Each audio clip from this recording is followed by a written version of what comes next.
What's up, world? It's your boy DJ Shorty from Philly, and this is part one of my review of the Rockville RPG-AR15 column array speakers. Okay, as you can see, I already put them together. I don't have the pole extended fully. I don't have the pole extended fully because I have low ceilings in my basement. And please excuse the mess in the background. But let's try and focus on some things. What I'm going to do is make my connections, let you hear how it sounds. I know because I'm recording with my phone, it won't be perfect insofar as sound. You know what? I'll make the sound my second video. And my third video will be any questions you have concerning the system. I'll answer in my third video. So this will be, I guess, the three or four part video. But right now, let me tell you some things. This column array, I'm 5'6", for obvious reasons. And I guess you can't fully see me, but this is much taller than I am.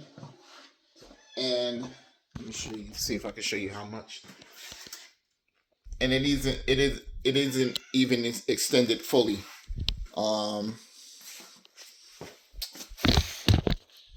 Pretty good speakers for I would say an event that has some people between 150, 200, 300. You may be pushing it. You might need to add an extra subwoofer, an extra 2 tops and everything in order to cover about 300 people. But if it's a small venue, which tends to be the norm now, of 100 to 200 people, these can cover it well. These Rockville speakers are very well built. I love the covering they have on them. It feels like it's durable. It is made of wood. It's not made of plastic. The grills are made of metal, as you can hear. Let me see. It doesn't weigh much, so that was a big selling point. I literally can lift this sub when it's disconnected from the top by unscrewing the N20 pole. It screws in to the top and it screws into the bottom, but I can literally lift this and carry it like on my back by holding the handles. The handles are on both sides. When I turn it around, you'll be able to see the handles. I'm going to make my connections. It comes with,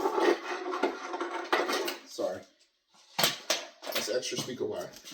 It comes with the audio plug that goes from the subwoofer to the top, and a nice, I would say, maybe like 6 or 10 foot power connection cable, which is rare because usually when you get a column array, they don't really give you adequate power connection cables, and you'll usually have to replace it, blah blah blah. And it's not an expensive bit of kit. This is going to go on because I'm going to be rambling. It's not expensive, but in my opinion, it's very well built. I took it now. I've already used it at a gig. If you follow me, you would know that. I've also took it to my residency just to see how it would sound and if it could stand me using it within that capacity. And it held its own, I must say. Only thing, of course, I don't like is people coming over trying to put drinks on your equipment. Drinks, Cokes. I said, okay, let me get this out of here before I lose my mind. Now, let me get into a con because it popped in my head before I make my connections, okay? Turn this around. Just so you know, it has rubber feet, so it's not going to dance all along the floor, you know, when you get your bass to thumping. These wheels are not the stock wheels that come with it. The stock wheels will be, let me see if I can get closer. The stock wheels would be me removing these screws and installing them. I purchased these wheels, and I'll put the link in the description. They're 4-inch caster wheels, very well built. The reason why I don't have the stock wheels on them is because at my gig, I had to go across quote unquote. I want to say cobblestones, but it's not really stones. It's the cement where they have rocks in it, and it's not really smooth. And oh my God, it was wobbling so much, I thought it would dislodge something within the amp. It's just me, you know. So I'm not saying that it's not well built, because it really is. Actually, the only problem I see with the way this is built are the pots are they seem to be very sensitive, and I'm pretty sure it's made of plastic and not metal, you know. So you would have to be careful about that, you know, your knobs and everything. Don't be rough. But everything else is sturdy on it. Let me see. Like I said, I replaced the wheels. Okay, I'll go into that. So let me plug everything in. My audio cable right here. You would plug in your XLR coming from your mixer, either an input 1 or input 2. You would adjust your volume right here. Then you adjust your master volume and your sub volume. I like that because basically my master volume tends to control the tops, and the sub volume is just separate. And I realized something when I was using it at my gig, that it tends to clip when you have the highs turned up too high. But I could turn the sub all the way up and just adjust my my highs to, and I'll give you an example of this when I play music. So that'll be the second video when I play music. I'm going to show you how to do my connections too. I would turn my highs to like either 6 or 7, right? My master would be at unity, which would, in my opinion, would be at 12 o'clock, which on here is 5. And straight up and down. Sub all the way up. I just adjust this between 6 and 7, wherever it doesn't clip at, for my volume. And then I control everything from either my cell or, you know, if I'm using the Bluetooth feature, which is right here. And you have EQ presets, which are main, monitor, DJ, and speech. Speech does cut the lows off to a big degree, so when you're talking on a microphone, it's nice and clear. So if you have somebody wanting to give a speech, you would go down to speech. Normally I would either use main or DJ. I wouldn't use this as a monitor. And when I use it in DJ settings, it reacted real good. And even when it was clipping, I think that's just a protection thing. Even when it was clipping, it didn't, what do you call it?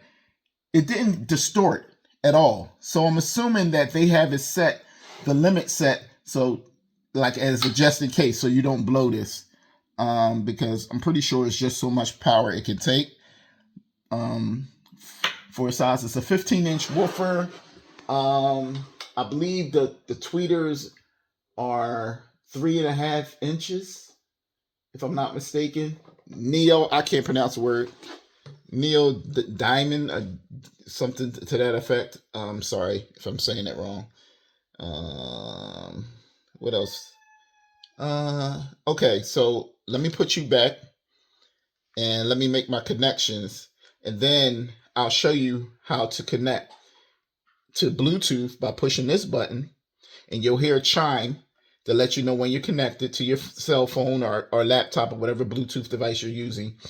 And then another good thing is, if you push this button below the Bluetooth, the sound that you're sending to this one can also be shared with this one. So instead of you running wires, you could just play everything by Bluetooth and just control the volume with your cell phone, or I use my cell phone, so I'm gonna keep saying that, with your cell phone and the controls in the back to make sure you're not pushing it too hard or clipping. Now I will say this, when you're using the Bluetooth, it's a limit to how high the volume will go. It is going to be loud, as you'll hear, you know, because today I'm only doing a Bluetooth sound test. Later on, I'll do a sound test. It's going to be a bunch of videos, I guess. It's going to be a sound test with me hooking up my mixer and everything like that and running, and I'll show you how to run that. But like I said, today we're just using the Bluetooth. So let me put you back on this stand and start making my connections. I'll walk you through it. Okay. You can see? Cool. All right. So first, I will connect my power cable, which I'm looking at it. Yeah, I'm thinking it's only 6 feet. Even if not 10, it's 6. But it's more than adequate if you want to hide and have, you know, good cable management. I use, for my cable management, I use Velcro straps, and, you know, I use that to tighten everything up and hide stuff. When it's all set up, you'll see. So I'm plugging this in now. All right. Then next, plug in the audio cable.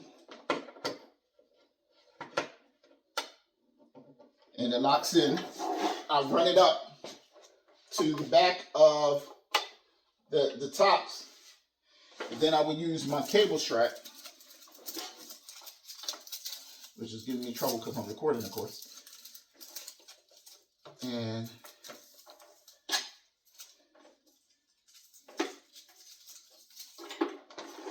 I will get that as close as I can to the pole, tight as I can to the pole, so people can't see it from the front, per se. And it's just to make it look a little neater, because it is a nice bit of kit. It does look real nice. I don't know why they don't promote it as much as they should, in my opinion. But I guess it's because now they're promoting the Rockville Titan, which is the next generation from the AR15. Let me turn it around since this is already connected. Oh, let me power it on first. I'm sorry. So, turn on the power. I already adjusted the volume, so I'm not going to walk through that. All right. And that's the Bluetooth. You will hear that when the Bluetooth comes on. And because I'm recording now, I can't connect my Bluetooth to that. But what I'll do is, when I do play music, I'll be playing it off my laptop. So I have to run and get my laptop. So I will be stopping this video. But turn it around. And I tend to put subs together because it gives me more bass, a bass boost. I'm going to connect this one when I stop the video and whatnot, because it's the same exact process as you see. I have my wire. So I like the grills and everything. Even the symbol doesn't bother me. It looks real nice how they put this thing together. You have 2 cotter pins. The first cotter pin is for the lower section, right? And the second cotter pin, of course, is for this upper section. This is fully extended, this one, the top. The bottom isn't extended at all. If I had more room to my ceiling, I would loosen this knob up. Loosen this knob up and be able to raise this higher. And then pull this cotter pin out. Get it. Pull this cotter pin out.